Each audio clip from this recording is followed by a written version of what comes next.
Nathan's apartment night. The room is dimly lit, the glow of a laptop screen casting eerie shadows on the walls. Nathan, a man in his late 20s, sits hunched over his desk, his face illuminated by the cold light of the screen. He's scrolling through Facebook, his eyes tired, his mind wandering. It's been a long day, and he's just trying to unwind before bed. But then something catches his eye, a notification pops up on the screen. Emily tagged you in a photo. Nathan freezes. His heart skips a beat. Emily? That can't be right. Emily is dead.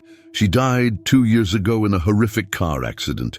He remembers the day vividly, the phone call, the hospital, the funeral. He remembers how her body was mangled, how one of her legs had been severed in the crash. He remembers the emptiness he felt, the guilt, the grief. And yet, here it is. A notification from her. Nathan clicks on the notification, his hands trembling. The photo loads slowly, and when it finally appears, his blood runs cold.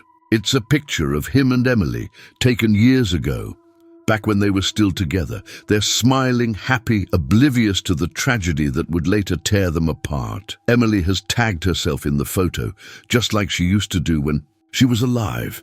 Nathan stares at the screen, his mind racing. This has to be a mistake, a glitch. Maybe someone hacked her account, but who would do something like this? And why? He closes the photo and tries to shake off the unease creeping over him. It's just a stupid prank, he tells himself. Nothing to worry about. But deep down, he knows something isn't right. Nathan's apartment. Later that night, Nathan is lying in bed, staring at the ceiling. He can't sleep. The notification keeps replaying in his mind, over and over again.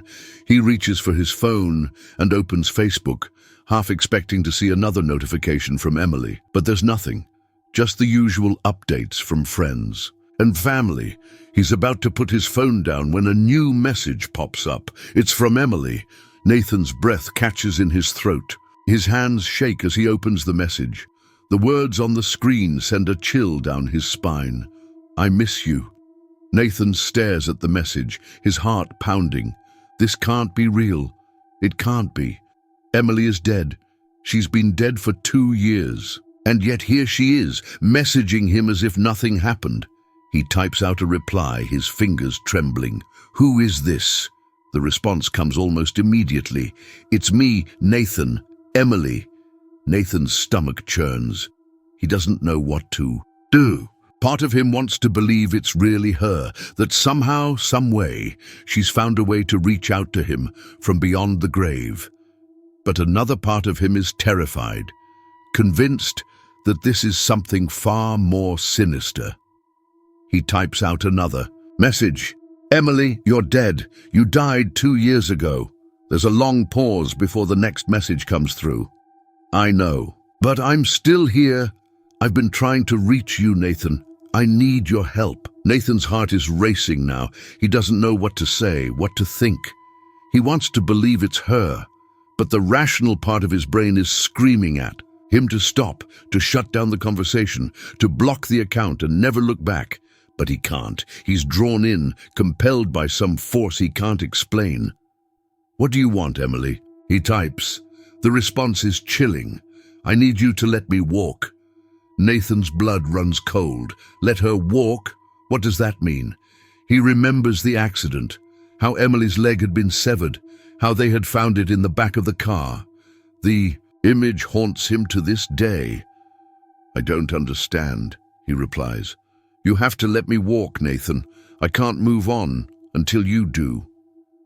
Nathan's mind is spinning. He doesn't know what to do.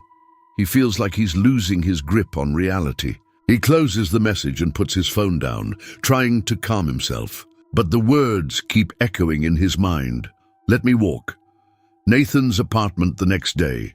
Nathan is sitting at his desk, staring at his laptop. He hasn't slept all night.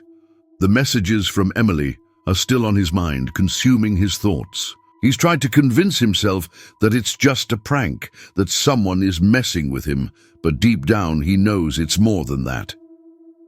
He opens Facebook again, half expecting to see another message from Emily. but there's nothing. Just the usual updates from friends and family. He's about to close the laptop when he notices something strange. Emily's profile picture has changed. It's a new photo, one he's never seen before. In the picture, Emily is standing in a dark room, her face pale, her eyes hollow. She's wearing the same clothes she was wearing the day of the accident. Nathan's heart skips a beat. He clicks on the photo to get a closer look, and that's when he notices something even more disturbing. Emily's leg, the one that was severed in the accident, is missing. The photo has been cropped to hide it, but Nathan can see the edge of the stump where her leg should be. He feels a wave of nausea wash over him. This can't be real. It can't be. But the photo is there, staring back at him, undeniable proof that something is very, very wrong. He types out a message to Emily. "What's going on, Emily? Why are you doing this?" The response comes almost immediately. "I told you, Nathan, I need you to let me walk." Nathan's hands are shaking now. He doesn't know what to do. He feels like he's being pulled into a nightmare, one he can't wake up from. How do I let you walk?" he types. The response is chilling. "You have to find my leg." Nathan's blood runs cold. Find her leg? What does that mean? Her leg was severed in the accident, but it was never found. The police had searched the scene, but they never recovered it. It was as if it had vanished into thin air. "I don't know where it is," he replies. "You have to find it, Nathan. It's the only way I can move on." Nathan feels a surge of panic. He doesn't know what to do. He's being drawn deeper and deeper into this nightmare, and he doesn't know how to escape. "Where do I start?" he types. The response is simple. Start where it all began. EXT accident site. Night Nathan is standing on the side of a dark, deserted road. The air is cold, the wind howling through the trees. He's holding a flashlight, its beam cutting through the darkness as he searches the ground for any sign of Emily's leg. He's been here for hours, scouring the area where the accident happened. The police had searched the scene thoroughly, but Nathan is determined to find something they might have missed. As he walks along the side of the road, he notices something strange. There's a trail of blood leading off into the woods. It's faint, almost invisible, but it's there. Nathan's heart skips a beat. He follows the trail, his flashlight beam bouncing off the trees as he ventures deeper into the woods. The blood trail grows thicker as he goes, and soon he can see footprints in the dirt, footprints that looked like they were made by someone dragging themselves along the ground. The trail leads him to a small clearing, and that's where he finds it. Emily's leg. It's lying on the ground, partially buried under a pile of leaves. The flesh is rotting, the bone exposed, but it's unmistakably hers. Nathan feels a wave of nausea wash over him as he stares at it, his mind reeling. How did it get here? Why wasn't it found before? And why is it still here after all this? Time? He doesn't have time to think about it. He hears a noise behind him, a rustling in the bushes. He spins around, his flashlight beam cutting through the darkness, but there's nothing there, and then he hears it, a voice, faint and distant but unmistakable. "Nathan." It's Emily's voice. Nathan's heart is pounding now. He looks around, trying to find the source of the voice, but there's nothing, just the trees, the darkness, and the rotting leg at his feet. "Nathan," the voice calls again, closer this time. Nathan's flashlight flickers, then goes out. He's plunged into darkness, the only sound the rustling of leaves and the pounding of his own heart. And then he sees her, Emily. She's standing at the edge of the clearing, her face pale, her eyes hollow. She's wearing the same clothes she was wearing the day of the accident, and her leg, the one that was severed, is missing. She's dragging herself along the ground, her movements jerky and unnatural. "Nathan," she says again, her voice a whisper. "You found it." Nathan is frozen in place, his mind screaming at him to run, but his body won't obey. He watches in horror as Emily drags herself closer, her eyes locked on his.